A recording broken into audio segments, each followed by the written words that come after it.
There is nothing as powerful as a changed mind. You can change your hair, your clothing, your address, your residence. But if you don't change your mind, the same experience will perpetuate itself over and over again, because everything outwardly changed, but nothing inwardly changed. You know, nothing happens unless you change. So change is not our enemy, it's our friend. There's a season that you may go through a difficult period, but that is to wake up your ability to change. You cannot become what you were born to be unless you are not willing to change into something you are not. This is why change is so important. I like what it says here. Shakespeare says, "Sweet are the uses of adversity." We never grow in good times. We never advance unless we're under pressure. Change comes to improve and to advance your life, not to destroy you.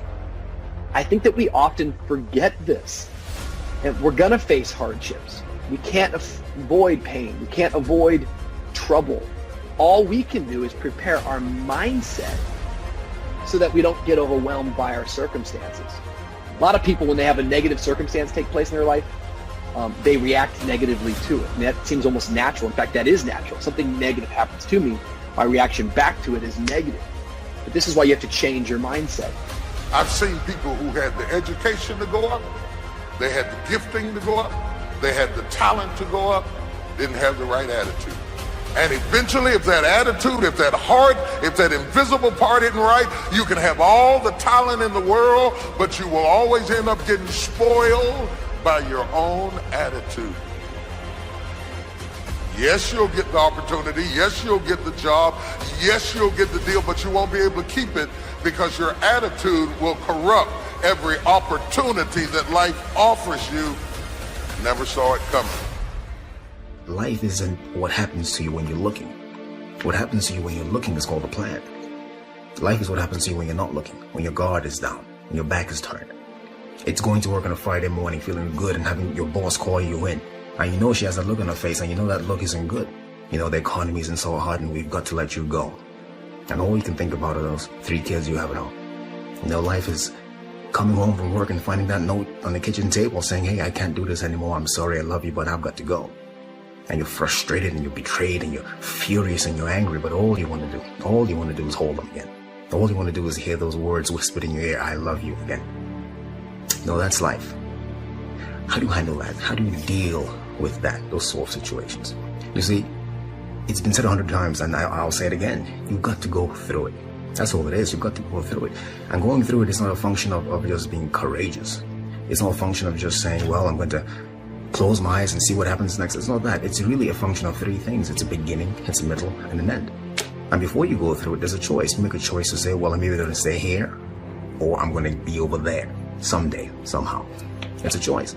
So going through it and thinking about these 3 steps, beginning, middle, and end, you know, you can really save yourself a lot of trouble. And you can discover something more about yourself. It's called life and it's not personal. Stuff's going to happen. And if you make it to the 40-yard line, if you can make it to age 40, between 40 and 60, it begins to intensify. All kind of things happen. Between 40 and 60, my mother was diagnosed with breast cancer and finally died. Between 40 and 60, I was diagnosed with prostate cancer. Between 40 and 60, I went through a divorce from someone that I loved very much. Between 40 and 60, had a nationally syndicated talk show, highest rated, fastest canceled talk show in the history of television. Between 40 and 60, oh, life put a whooping on me. It ain't personal. It's called life. You know, I was homeless, man. I mean, you know, you're in a position where you're going, I got nowhere to go except up. I might as well keep hustling. I was in comedy. I just wasn't making nothing. All the money I was making, I was sending back home to my wife and kids. That didn't last long. She got tired of that real fast. But I couldn't go back to Cleveland because I wouldn't have enough money to drive back down south to perform. One time I drove to the house in Cleveland. I finally got enough money. I drove to the house in Cleveland and everybody was gone. I didn't see my kids for almost 2 years. They just left, boarded up the house. So next thing you know, I'm in the car. I lived there, but it taught me determination, man. I'm a really, really determined person. It also taught me that no matter what happens to you, it ain't over. I was determined to be something. As long as God wakes you up, that means he ain't through with you yet. There is nothing as powerful as a changed mind.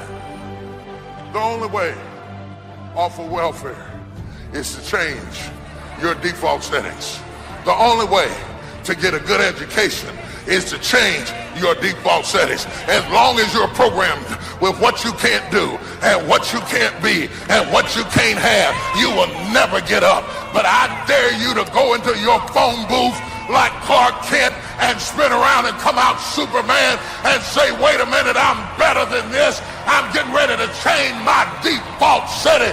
I will not let you abuse me. I will not stay. There is nothing as powerful as a changed mind. So, the first thing you have to think about when you're going through something is very simple. It's, I'm not where I want to be, but I know I can get there. I have faith that I'm going to get where I want to be. So yeah, go through the grieving process. Grieve. Accept that. Say yes to that. You know, one day you look up and, you know, you're still in pain, you're still hurting, but you realize that, hey, it's not as bad as it was. It doesn't hurt as much as it did. And I'm going forward, I'm moving forward. And at some point you emerge, you get to the other side, and you know that, hey, I haven't forgotten, but the pain doesn't hold you captive anymore. You're not crippled by the emotion, by the experience. You're not living out of the past, out of your experiences of pain and defeat and betrayal. You're not living out of all that stuff. You're living in a new perspective. It's not what happens that determines the major part of your future. It's not what happens. What happens, happens to us all. The key is what you do about it. If you will start that process of change, do something different the next 90 days than you did the last 90 days, like picking up the books to read. Do something different, like the new health disciplines, relationship with your family, whatever it is, doesn't matter how small it is. If you'll start doing different things with the same circumstances, since we cannot change the circumstances, but we can change ourselves. We can change what we do. Anytime you go through something, there's a fight. It's either a spiritual fight, an emotional fight, a physical fight. There's some sort of fight. But the key to the whole thing of this fight is that the form is in the fight. That's the only thing you should take away from here today. The form is in the fight. What does that mean? It means that you don't get to become this interesting, dynamic, creative, courageous woman, amazing man, without going through something. Right? That's what the form is. The people who are formed are the people who you see them and they stand out to you. Because you know there's something about them, they figured something out about life. They're attractive to you, they're interesting to you. These people have form because they've gone through something.